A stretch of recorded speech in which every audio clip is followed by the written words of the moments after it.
듣다 보면 내공이 쌓이는 방송 2시간 철학의 돌풀입니다. 네, 저희는 요한네스 슈베르거의 서양 철학사 학원 근대와 현대 읽고 있습니다. 이번 시간에는 니체를 공부할 텐데요. 저희가 개인 사정으로 진희님과 제가 요번 주만 따로 녹화를 하기로 했습니다. 그래서 제가 혼자 녹화하고 있고요. 자, 니체의 지난 시간에 이어서 해보겠습니다. 681쪽이고요. 도덕은 부정하고 삶은 긍정하라 라는 소제목입니다. 바로 읽어볼게요. 철학의 명예를 회복하기 위해서는 우선 도덕가들을 교수형에 처하는 수단밖에 없다. 이들이 행복과 덕에 관해서 짓거리고 있는 한 이들은 노파들에게 철학을 하라고 설득하고 있는 것이다. 니체가 한 말 인용문이죠. 말이 거칠어요. 무척 화가 나 있죠. 철학의 명예를 회복하기 위해서 도덕가들을 교수형에 처하는 수밖에 없다. 도덕가들은 도덕주의자인 것 같아요. 음. 이 시초는 밝기만 하다. 나는 당장 이 시초에다 내 진심을 다 바친다. 이 책, 권력애로의 의지와 더불어 도덕에 대한 전쟁이 선포된다. 그리고 실제로 도덕가들 전체가 우선 나에 의해서 죽음을 당한다. 내가 이 전쟁을 위해서 어떤 말을 준비하고 있는가 하는 것은 이미 사람들이 다 알고 있다. 이 말이란 반도덕가라는 말이다. 사람들은 또 선악의 피한이라는 나의 상투어도 알고 있다. 나는 여태까지 도덕이라고 일컬어져 온 그 경솔함과 거짓말의 심연을 내려비치기 위해 이런 강한 반대 개념들을 필요로 한다. 니체는 도덕에 반대하는 투쟁을 하는데 그 이유는 도덕이 삶을 죽이기 때문이다. 그 이제까지의 도덕이 잘못됐다는 것이겠죠. 그를 따르자면 철학의 역사, 특히 그리스도교의 역사 전체는 삶과 삶의 전제와 삶의 풍부한 가치에 대한 드러나지 않은 폭력이다. 기독교 역사 전체가 폭력이었다는 거죠. 철학자들에게 보다 높고 얼핏 보기에 보다 나은 세계를 믿게 하려고 암시를 하는 것이야말로 도덕이라는 철학의 마녀다. 존재하는 것은 공간과 시간 안에 있으며 살과 피로 이룩된 이 세상뿐이다. 이 전체적인 실제는 비도덕적이다. 삶은 도덕에 반대하는 전제들에 바탕하고 있다. 바로 그렇기 때문에 도덕은 삶을 부정하는 것이다. 삶은 하나밖에 없는 현실이다. 도덕은 허구요, 참되지 않은 것이요, 비방받아야 할 바일 것이다. 나의 주된 명제는 도덕적인 현상들이란 없다고 하는 것이다. 음. 도덕에 대한 강력한 반대, 비판을 하고 있어요. 음. 실제로는 니체는 그저 도덕을 부정하기만 하는 사람이 아니다. 오히려 그 반대다. 그는 하나의 새로운 도덕, 즉 삶의 도덕을 정립하기 위해 여태까지의 도덕, 즉 관념론적, 행복주의적, 그리스도교적, 시민적, 독일적인 도덕을 부정할 뿐이다. 그의 목표는 모든 가치들을 뒤집어 엎는 것이다. 이러한 니체의 철학 전체는 도덕 철학이다. 그죠? 도덕을 이제까지 도덕을 부정하는데 자기가 새로운 도덕을 세워보고 있어요. 그래서 니체만의 도덕 철학이 되는 건데 그의 목표는 모든 가치들을 그러니까 뒤집어 엎는 것 인 거죠. 음음. 그렇습니다. 그래서 니체는 그 이전까지의 그 도덕들을 경멸했던 것 같아요. 그러니까 니체는 무척이나 화가 나 있는데 싫어하는 거죠. 정말 싫어하는 마음을 갖고 이제까지의 도덕들에 대해서 반대하는 어 그 그런 마음이 글에 잘 드러납니다. 어 그런 마음이 중요한 것 같아요. 음. 무엇을 싫어하는가. 그러니까 논리 이전의 감정이 우선이 되는데 사람이 감정에 논리가 다 끼워 맞춰지죠. 내가 그 사람이 좋으면 모든 이유를 들어서 그 사람이 그 사람을 좋다고 어 어 할 수 있는 것이고, 그 사람이 싫으면 온갖 말들을 다 동원해서 싫다는 것들을 표현하는, 결국 중심이 중요한데 중심 가운데 마음이죠. 니체는 호불호가 분명했던, 어 그러니까 마음으로 철학을 했던 사람이라는 생각이 들어요. 자기가 싫어하기 때문에 이런 문장들, 거친 문장들, 과격한 발언들이 나왔던 것 아닌가. 그게 니체의 감수성이었던 것 같고, 계속 보면 682쪽 두 번째 문단이요. "니체는 삶을 무엇이라고 이해했는가?" 하는 물음이 생긴다. 니체에게 있어서는 독자들이 언어의 음악에 취하고 큰 소리에 만족할 위험이 다른 어떤 철학자들에게 있어서보다 훨씬 더 크다. 이건 힐시베르거의 비판입니다. 사람들이 니체의 철학에서 깊이가 있는 것이라고 생각한 것이 기분이나 흥분에 지나지 않는 일이 자주 있는데, 니체는 이런 것을 뱉어내는 대가다. 철학에서는 말이나 기분으로 시작할 수 있는 것은 아무것도 없다. 사람들이 필요로 하는 것은 사상이요, 형식보다 내용이다. 우리는 니체에게 있어서는 언제나 거듭해서 이런 것을 문제 삼아야만 한다. 우리는 니체를 그저 읽기만 해서는 안 되고 그를 연구해야만 한다. 그렇게 할 때 우리는 당장 말들이 많아지면 많아질수록 찾고 있는 내용이 뒤로 물러난다는 것을 발견하게 될 것이다. 그의 철학 전체의 핵심 개념인 삶이 이런 것을 위한 가장 좋은 복이다. 니체가 그렇게도 편들고 나선 삶을 니체 자신은 도대체 무엇이라고 이해하고 있는가? 어 이런 비판이 설득력이 있어요. 음.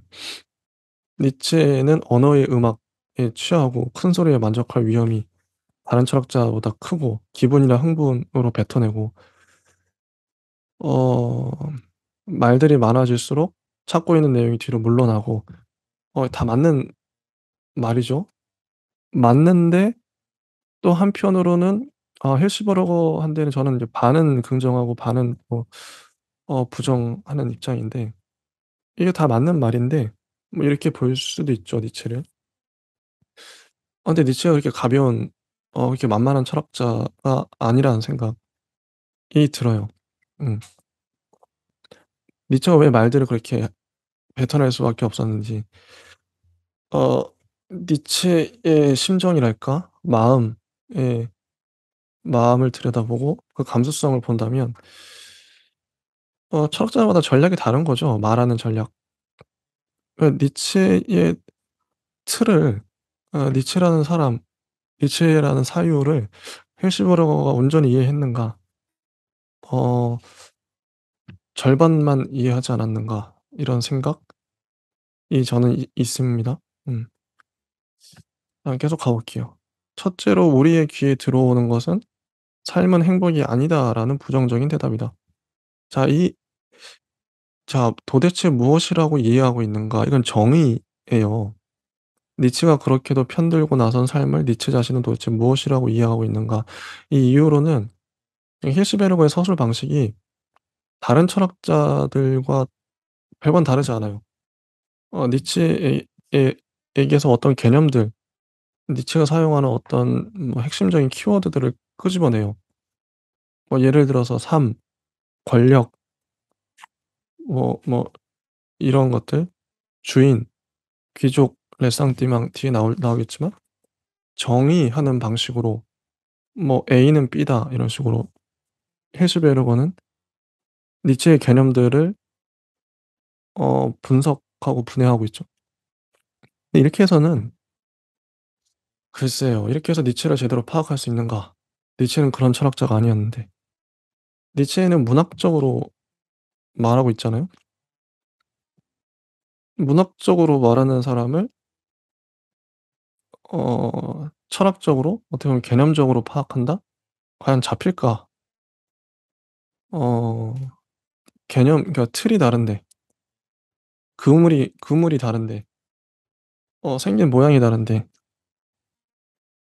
잡힐까 싶어요. 뭐 예를 들어서 니체 예를 들어서 그 과일이 뭐가 있죠? 과일 사과를 파악을 하는데 사과는 과일이잖아요. 과일인데 예를 들어서 뭐 어류, 오징어나 고등어 같은 어류를 판단하는 기준으로 사과를 파악할 수 있을까? 완전 다른 분야고 다른 종류, 다른 카테고리인데 그런 느낌이 든다는 거죠 저는. 정의하는 방식으로 니체를 파악하는 게 맞나? 이런 의문 이 듭니다. 자 첫째로 우리의 귀에 들어오는 것은 "삶은 행복이 아니다."라는 부정적 대답이다.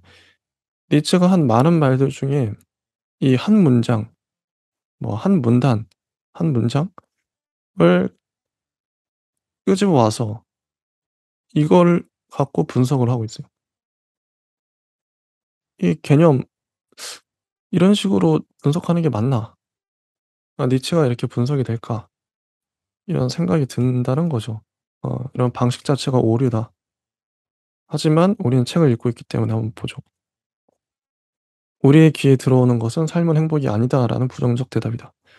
니체는 매우 많은 아이러니를 가지고서 영국의 공리주의자들의 행복주의와 이들의 영원한 행복을 멀리했고 그리스도교와 모든 연약한 영혼의 이웃사랑도 멀리했다. 내가 너희들에게 이웃사랑을 베풀라고 권하는가? 오히려 나는 이웃을 피할 것과 원인애를 권하노라. 니체는 행복, 복지, 동정 등에 관해 말하는 것을 모두 천민들의 본능이라고 봤다. 이런 것은 커다란 무리의 푸른 목장의 행복이다. 니체의 이상은 이런 것과는 다르다.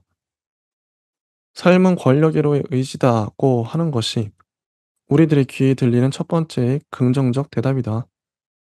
권력은 힘이죠. 삶은 힘이다. 어. 우리들의 평가와 도덕적인 가치표는 무슨 값어치가 있는가? 이런 것들이 지배를 했을 때 무슨 일이 생기는가? 누구를 위해서? 무엇에 관해서? 대답은 삶을 위해서라는 것이다. 그러나 삶이란 무엇인가? 여기서 삶이라는 개념이라고 또 나오죠. 새롭고 보다 더 엄밀하게 파악할 필요가 생긴다. 이것을 위한 나의 공식은 삶이란 권력으로의 의지다라고 하는 것이다. 삶이란 권력으로의 의지다. 니체는 권력으로의 의지를 모든 평가의 궁극적 원리라고 본다. 안티크리스트의 두 번째 격언에서는 다음과 같이 말하고 있다. 선이란 무엇인가? 선이란 인간에게 있어서의 권력의 감정을, 권력으로의 의지를, 권력 그 자체를 드높여주는 모든 것이다.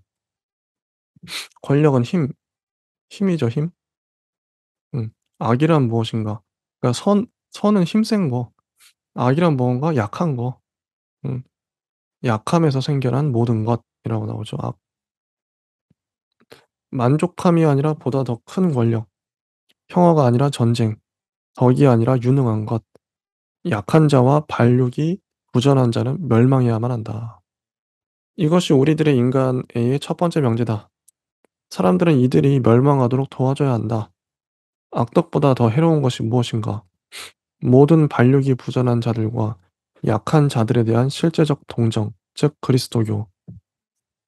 이런 이런 문장이 나왔어요. 인용문.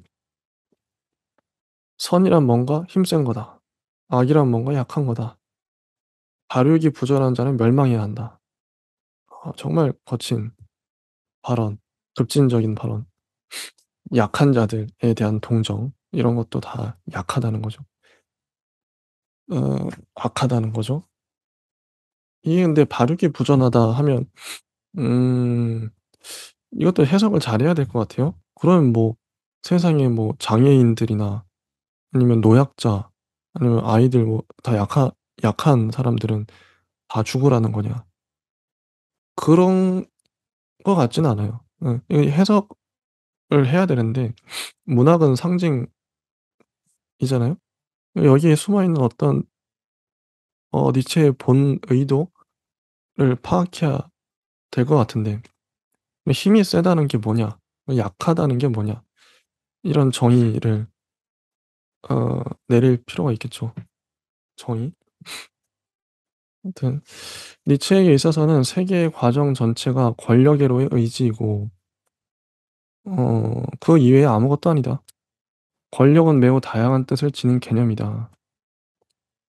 권력에는 물리적인 힘, 야수적인 힘, 법률의 힘, 순진함의 힘, 가치의 힘, 관념적인 진리의 힘 등이 있다. 정말 다양한 힘들이 있는 거죠, 권력의 세계에는. 세계는 그리 힘으로 이루어져 있다. 물리적 힘, 야수적 힘, 법률의 힘, 순진함의 힘, 가치의 힘, 관념적 힘, 뭐 많이 있다는 거죠. 많은 사람들은 니체는 그저 있는 그대로의 물리적인 힘만 생각했다고 보고 그의 윤리학과 철학을 생물주의라고 하고 있다. 우리는 뒤에 가서 사태가 훨씬 더 복잡하다는 것을 보게 될 것이다. 우리는 우선 도덕의 원리로서의 삶이 무엇인가 하는 물음에 대한 보다 더 자세한 대답을 들어보기로 한다. 그래서 주인과 노예가 나와요. 노예와 주인을 대립시키는. 그래서 니체의 도덕을 귀족적이라고 하죠. 주인들은 지배자들이고 고귀한 자들이고 힘센 자들이다. 주인이 돼야 된다. 노예가 되면 안 된다. 이런 거겠죠. 여기서 선이란 이런 주인의 성격과 힘과 종족이 알맞는 모든 것이다. 이런 주인들의 고귀하고 뽐내는 상태, 넘쳐 흐르려는 가득 찬 감정, 고도로 긴장된 행복, 동정 때문이 아니라 영광을 위해 선물을 하고자 하는 부의식 등이 선이다. 이게 다 그리스에서 온 거거든요. 어 그리스 시대에 그 그 주인들의 그 모습들을 동경하는 거죠. 또 이런 사람들에게 속하는 것은 냉혹함, 자기 자신에 대한 믿음, 자부심, 자기를 돌보지 않는 모든 일에 근본적으로 적대하는 것, 동정이나 포근한 심정이라고 일컬어지는 모든 것에 대해서 조심하는 것 등이다.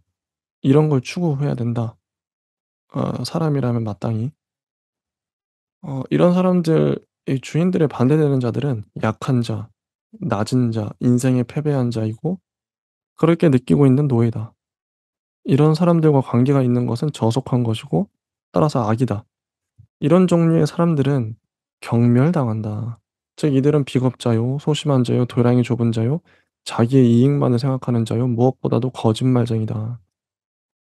귀족주의 윤리에 있어서는 주인의 상태를 반영하는 모든 것이 다 선이다. 노예적인 것은 악이다. 아 그렇죠. 음. 그런 우리들에게 어떤 극적인 것, 도덕에 있어서의 노예의 반란이라는 신화를 얘기해 주고 있어요. 도덕의 계보인데 노예들이 어 그 힘센 자와 뽐내는 자들의 재간에는 언제나 미치지 못한다는 것을 알고 이 노예들이 스스로 권력과 힘을 갖기 위해서 귀족적인 가치 등식, 예를 들어 선은 고귀하고 힘세고 아름답고 행복하고 하나님의 사랑을 받는 건데 이런 가치 등식을 값어치 없고 나쁜 것이라고 노예가 속이고 그 대신에 그들 자신의 상태와 그들에게 위안을 가져다 주는 모든 것을 진정으로 값어치 있는 것이요 좋은 것, 선이라고 말하기 시작했다는 거죠. 즉 노예적인 가치, 그러니까 괴로움, 비천함, 겸손, 친절, 착함, 동정, 인내, 따뜻한 마음씨 이런 것들을 노예들이 선이라고 하게 되었다. 우겼다. 특히 놀랄 만큼 철저하게 낮은 유형의 인간과 찬달라족에게 편들고 뒤집어 엎기를 감행했던 자는 유대인이었다. 유대인이 실제 이집트에서 노예 생활을 했었으니까요. 비참한 자들만이 착한 사람들이고 가난한 자들과 힘없는 자들과 낮은 자들만이 착한 사람들이다. 아 괴로워하는 자, 가진 것이 없는 자, 병든 자, 추한 자 등도 하나님이 사랑하는 자들이고 하나님이 축복하는 자들이다. 이렇게 주장을 했다는 거죠, 노예들이. "복락이란 이들만을 위해서 있다." 성경의 팔복이 생각나죠. 가난한 자는 복이 있나니." 뭐 이런 구절이 계속 나오잖아요. "의에 줄이고 목마른 자는 복이 있나니." 하면서 나오죠. 예수님이 그런 자들을 축복하는데 그게 노예의 가치라는 거예요, 니체의 말로는. "이와 반대로 너희들 즉 너희들 고귀한 자들과 힘센 자들이여 너희들은 영원히 나쁜 사람, 잔인한 사람, 음탕한 사람, 탐욕스러운 사람, 하나님을 섬기지 않는 사람들이다. 너희들은 또 영원히 불행한 자, 저주받은 자, 벌받을 자가 될 것이다." 그래서 니체는 이렇게 뒤집어 엎는 것을 레상띠망이라고 했다. 이 레상띠망은 지금까지 도덕으로서 통용되는 바의 것을 생산해 냈다는 점에서 창조적이다. 이렇게 해서 이제 우리는 도덕 현상이라는 것은 없고 그런 거 없다. 도덕은 허구, 픽션에 지나지 않으며 열등한 사람들이 삶과 삶의 현상을 잘못 해석한 것이라고 하는 니체의 주장을 이해할 수 있다. 이 열등한 사람들에게는 포도가 너무 높게 매달려 있어 손이 자라지 않기 때문에 이들은 공공에 빠져 덕이라는 것을 만들어냈으며 강한 자들의 가치들을 시다고 했던 것이다. 그 이솝우화에 나오죠, 신포도 얘기. 그런데 기이한 일은 강한 자와 뽐내는 자들이 열등한 사람들의 거짓말을 믿었다고 하는 거다. 그 밖에도 열등한 사람들이 강한 자를 몰아냈다고 하는 이런 선전 요건을 따르자면 니체는 그가 말하고 있는 노예에 만족할 수 있을 것이고 이 노예들은 진정으로 강한 자라고 보지 않으면 안 될 것이다. 음. 그 결과는 이렇게까지 넓게 미쳐지지는 않는다. 그 내용이 아무리 여러 가지 뜻을 지니고 있다 하더라도 주인의 충만된 선한 삶과 노예의 비난한 나쁜 삶이라고 하는 이분법은 그냥 남아 있게 된다. 주인 노예 변증법인데 그래서 우리는 노예한테 속았다. 노예의 가치와 덕들을 찬양하고 좋다고 했던 것이죠. 그래서 이제 우리는 주인으로 살아야 된다, 우리 삶에. 이게 인제 니체의 주장인데 참 흥미로워요. 니체가 말한 그 노예의 가치와 덕들은 그리스도교에서 주장하는 것들, 예를 들어서 겸손, 친절, 착함, 동정, 인내, 따뜻한 마음, 이런 것이죠. 저는 이걸 어떻게 보냐면 다 맞아요. 기독교의 가치들, 니체가 노예의 가치라고 말한 그것도 맞고요. 니체가 말한 주인의 가치, 어 고귀하고 뽐내는 상태, 고도로 긴장되는 행복, 영광을 위해 선물을 하고자 하는 부의식, 자기 자신에 대한 믿음, 냉혹함, 자부심, 뭐 이런 것들, 강인함 이런 것들. 뭐 이것도 맞죠. 그러니까 주인됨, 어떤 당당함, 사람이 기상이 있어야 되니까요. 어 하여튼 그런 것도 갖고 있고 주인됨도 갖고 있고 노예됨도 갖고 있으면 되죠. 저는 종합을 하려고 합니다. 기독교도 맞고 니체도 맞다. 그릇이 크다는 거, 넓다는 건 다 품을 수 있다는 거죠. 야 그 너도 맞고 너도 맞아. 이제 다 품 품는 게 그럼 그릇이 커지잖아요. 뭐 니체만 맞아. 그럼 노예는 다 틀렸나? 노예의 도덕? 그러니까 노예의 도덕만 맞아. 그럼 니체는 틀렸나? 그게 아니거든요. 둘 다 맞아. 응. 종합, 실제로 철학자들은 다 종합을 하잖아요. 이제까지의 자기가 있던 시대까지의 철학을 다 종합을 하는데 니체와 기독교를 같이 합쳐야 된다고 생각해요. 주인의 가치도 맞고 노예의 가치도 맞다. 계속 보겠습니다. 686 쪽을 보면 니체의 세 번째 시도, 즉 도덕의 원리인 삶의 개념에다 엄밀한 의미를 부여하려는 시도는 생성은 결백하다는 이론이다. 이게 뭐냐면 어 그 본래적으로 가치 있는 것은 그러니까 강한 자들의 힘만 중요하다고 한다면 실제로 아까 얘기했죠. 강자. 노예가 아니라 주인. 주인이 중요해. 그럼 중요한 건 가치 있는 건 생존 자체, 자연, 순수한 자연적인 모든 생성이 중요하다는 거죠. 그 이 생성은 무엇이 되고 무엇이 생긴다고 하더라도 순결하다. 죄가 없다. 뭐가 되든 자연에서 생겨난 건 죄가 없어. 순결해. 우리들이 아직도 죄를 믿고 있다면 이것은 놀라운 일이다. 우리들이 수없이 되풀이해서 행하게 된다 하더라도 그것은 무죄하다.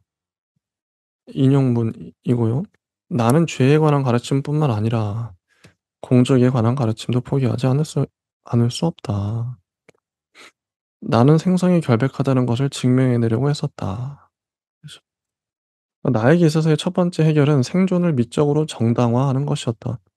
두 번째 해결은 모든 죄 개념들이 객관적으로 가치가 없다는 것과 모든 삶이 필연적으로 공정하지 못하고 주관적인 성격을 띠고 있다는 것을 꿰뚫어 본 것이다. 세 번째 해결은 모든 목적들을 부정하고 인과관계는 인식할 수 없다는 것을 꿰뚫어 본 것이다. 그러니까 살아남는 것, 생존만으로도, 그러니까 자연 상태에서 생존하는 것만으로도 미적으로 정당하다. 그리고 모든 죄 개념들, 우리가 죄라고 알고 있는 개념들은 객관적으로 가치가 없다. 그 주관적인 모든 삶은 필연적으로 공정하지 못하고 주관적인 성격을 띠고 있다. 음. 그리고 모든 목적들은 부정하고 인과관계는 인식할 수 없다. 이게 이제 니체의 주장이에요.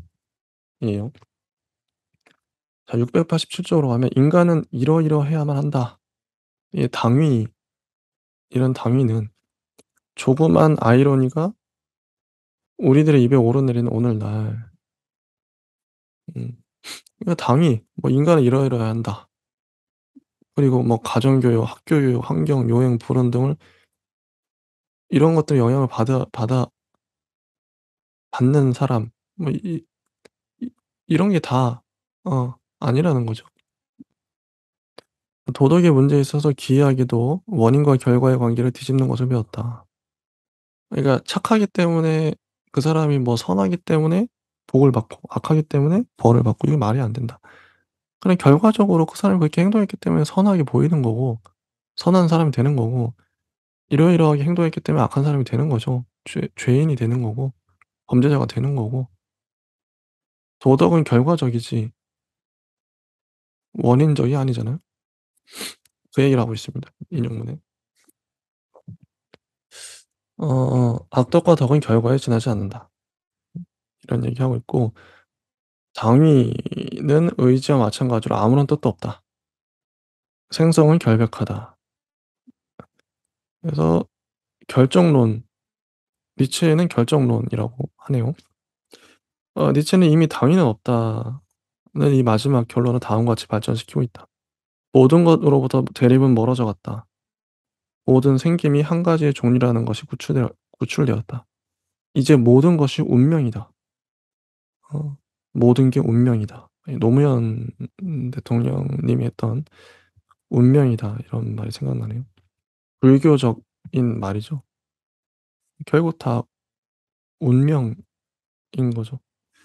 인간에게 있어서의 위대함을 나타내는 나의 공식은 운명애로의 사랑, 아모르 파티라고는, 아모르 파티 운명애라고도 할 수 있을 것 같은데, 그냥 필연적인 것을 사랑하는 거예요. 운명이. 모든 게 다 운명이야. 그렇게 될 것이었어. 근데 이거 체념은 아닙니다. 뭐 '내가 어떻게 살아도 상관없어.' 이런 거 아니에요. 운명애라는 게 허무주의도 아니고요. 어 왜냐면 니체의 우주관은 영원 회귀이기 때문에 내가 살아가는 이 삶이, 요즘 멀티버스도 나오는데, 그러니까 수천 번, 수만 번, 수억 번이 반복된다고 생각해 보세요. 내 삶이 어 반복되는데, 그럼 그 삶을 그대로 살겠냐, 이런 질문인 거죠. 어 영원 회귀. 그러면 수억 번을 그렇게 살아내야 되는데, 내가 지금 하고 있는 것들을 똑같이 한다면 그러면 어떻게 살겠냐. 이건 만들어 가야겠죠 당연히. 결정론이라고 하더라도 결정론이 아무것도 안 하고 그냥 내버려 두는 모든 것을 수용하기만 하는 소극적이고 수동적인 건 아니라고 생각하는 게 결정되어 있다 하더라도 실제로 기독교도 결정론이겠죠? 어차피 하나님 뜻대로 다 하실 건데 뭐 인간이 뭐 아무리 발버둥 쳐 봤자 하나님 뜻대로 다 될 거 아니에요 결국. 처음부터 끝까지 알파 오메가.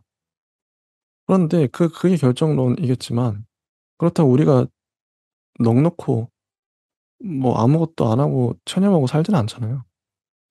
결정론인데 중요한 게 뭐냐면 우주는 결정돼 있어요 모든 게. 어디 굴러갈지 결국 그렇게 갈 수밖에 없고 그래서 뭐 사주팔자 이런 것도 결정론이겠죠? 우주에 거대한 어떤 원리랄까? 운명이 있을 텐데 여기서 중요한 게 뭐냐면 우리들은 이 우주 안에 사는 우리 각각의 개인들은 결정되어 있는 우주를 몰라요. 모르죠. 아무도 모르죠. 당장 뭐 1 시간 뒤에 무슨 일이 일어날지 누가 알아요? 몰라요. 결정론인데 하나님만 알아요. 신은 알겠죠. 하나님만 알고 과거만 알아요, 우리는. 뭐 예전에 과거에 일어났던 건 알죠. 아 지나 보니까 '아 이렇게 됐네.'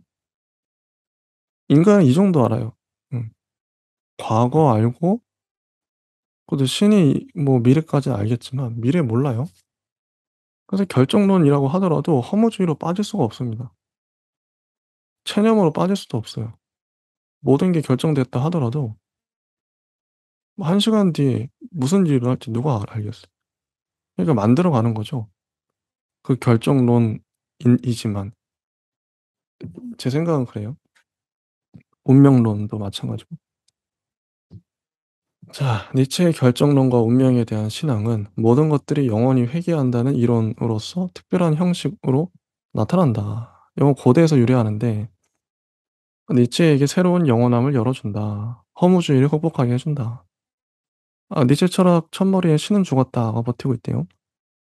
참인 것은 이미 아무것도 없다. 모든 것이 다 허용된다. 이게 허무주의라고 하는데 과연 허무주의인가? 왜냐하면 이제 너는 뭐뭐 해야 한다가 없어져 버렸기 때문이다. 신이 죽었죠. 의무도 사라졌어요. 나에게 명령하는 어떤 외부의 존재도 없어졌어요. 너는 뭐뭐 해야 돼. 이게 신인데, 신의 명령인데, 당이고, 이게 사라져 버렸어요. 신이 죽어서. 그럼 니체의 사고에 있어서 뭐가 남냐? 주인 된 사람의 나는 뭐뭐 하고자 한다.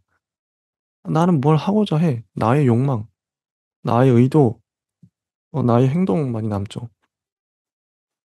이때 자라투스트라는 나는 뭐뭐 하고자 한다의 배후에서 나는 꼭 해야만 한다는 것을 인식한다.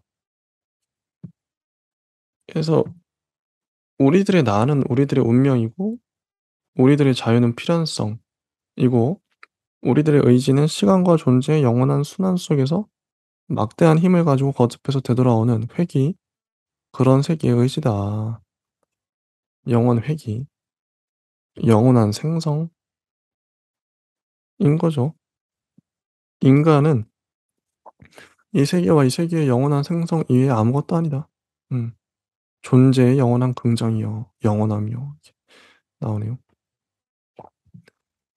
그래서 니체의 도덕을 자연주의와 생물학주의라고 부를 수 있을까? 이런 얘기가 나오고 음 니체는 인용문이 꽤 많이 나와요. 어. 고귀함에 관한 허약한 이해에 대한 투쟁 뭐 "우리는 자기 자신에 대해서 유혹자인 것처럼 모험자인 것처럼 파괴자인 것처럼 대하지 않으면 안 된다. 어. 나는 보다 세찬 이상에게 숨통을 터주고 싶다." 음. "우리들 모두 안에는 야만인이 들어있다. 그리고 야생동물도 들어있다." 야성에 대한.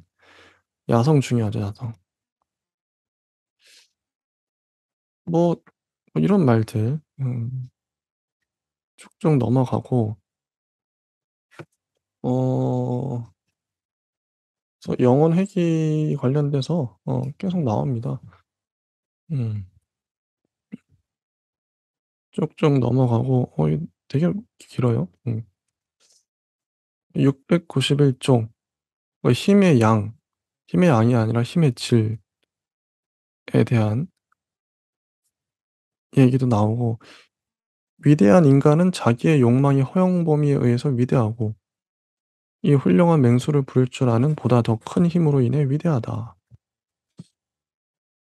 니체는 가치 개념들, 가치를 부여하고 평가하고 사랑하고 가치들을 정립하고 창조하는 것 등이 과제라고 니체는 말하고 있습니다.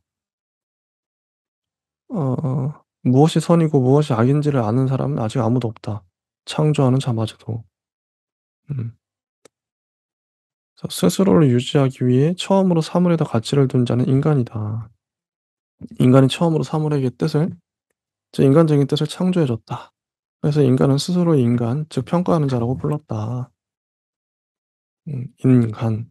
자기가 가치 그러니까 주인이 가치를 만들어야 된다. 평가해야 된다. 이런 거겠죠. 근데 692 쪽에 보면 두 번째 문단에 히르시베르크는 니체를 비판해요. "이런 가치들의 구체적인 내용들을 찾아봐도 헛일이다. 니체는 새로운 가치표를 제시하지 않았다. 그는 빛나나 애매한 문구로 계속해서 그저 가치들에 관한 말만 늘어놓았다." 이렇게 비판하는 거죠. 과연 그가 해야 할 일이 무엇인지 알게 될까? 음. 우리들은 그의 철학이 순수히 부정적이라는 것과 또 그가 허무주의를 극복한 것이 아니라 증대시켰다고 말하지 않을 수 없다. 니체는 어떤 긍정적인 것을 제공해 주진 못했고 더 좋은 것을 제공해 주진 더더욱 못했다. 이런 극단적으로 근데 힐스베르그는 이런 비판까지 해요. 니체에게는 정해진 것과 그 내용이 빠져 있다. 니체는 그저 부정만 하는 그런 사상가의 한 사람이다. 그는 진정으로 병든 정신이었다. 그래서 그는 그렇게도 큰 소리로 위대한 건강에 관한 말을 했을까? 이런 식으로 비판을 하는 거죠. 저는 힐스베르그의 이 비판을 또 비판하고 싶은 마음이 있어요. 과연 그런가? 제대로 파악하고 있는가? 그다음에 인제 "아직 초인이 남아 있다. 초인 안에 니체의 의욕 전체가 응집해 있다." 니체의 대안적 인간상인 거죠. 이상적인. 음. 이 초인. "언젠가는 그가 우리들에게 올 것이다. 구원을 가져다 주는 인간이. 이 인간은 이 땅의 목표를 되돌려 줄 것이다." 이 안티크리스트와 안티니힐리스트, 신과 무를 이겨낸 이 사람은 그러나 그는 오지 않는다. 어. 어 이거에 대한 비판도 초인이 음 오지 않는다. 웰스베르는 비판하고 초인에 대해서 니체가 한 말이 "초인은 지나가는 것이요 몰락하는 것이며 달이요 피안에 대한 동경이요 그 혀로서 우리를 핥아주는 번갯불이요 사람들에게 주입되는 망상이요 평균적인 인간과는 다른 발생 조건과 부양 조건 하에 최고로 성품이 좋은 이의 전형이요. 독자적인 생활 영역을 갖고 있고 아름다움, 용기, 문화, 가장, 정신적인 것에 이르기까지의 생활 양식을 위한 힘으로 넘치는 종족이요. 모든 커다란 사치를 즐길 수 있고 덕의 명령에 압제를 할 필요가 없을 만큼 힘세고 절약과 좀스러움이 필요 없을 만큼 부유한 긍정적 종족이요. 성과 악의 피한이요. 희귀한 식물들을 위한 온실이다. 근데 이런 말들은 그림이 없는 액자다. 그래서 우리들은 모든 것을 이 액자에 끼워 넣을 수 있다. 그 밖에도 니체 자신은 자기가 원하던 것에 도달하지 못했다는 것을 느끼고 있었다. 이렇게 비판을 해요. 니체를. 자 여기까지가 첫 번째 소제목에 대한 얘기였습니다. 어 재밌어요. 니체에 대해서 저는 힐스베르거도 오해를 하고 있다고 생각하고, 이제 니체의 원문을 좀 봐야, 그걸 보고 또 해석을 해야 되지 않을까. 니체가 그만큼 시대를 앞서가 있기 때문에. 히르시베르그는 거의 1950 년대 사람이란 말이에요. 아직 연구도 어 더 진전이 되지 못했고, 니체가 1900 년에 죽었으니까요. 그러니까 시간이 좀 흘러야 이 사람이 재평가되고 제대로 파악이 된다는 것이죠. 그래서 오해할 수 있겠다 충분히. 그렇다고 해서 힐시베르그가 다 틀린 말은 아니고, 저는 절반은 맞다고 생각합니다. 요 정도로 하고 다음 시간에 또 이어서 진행해 보도록 하겠습니다. 네, 감사합니다.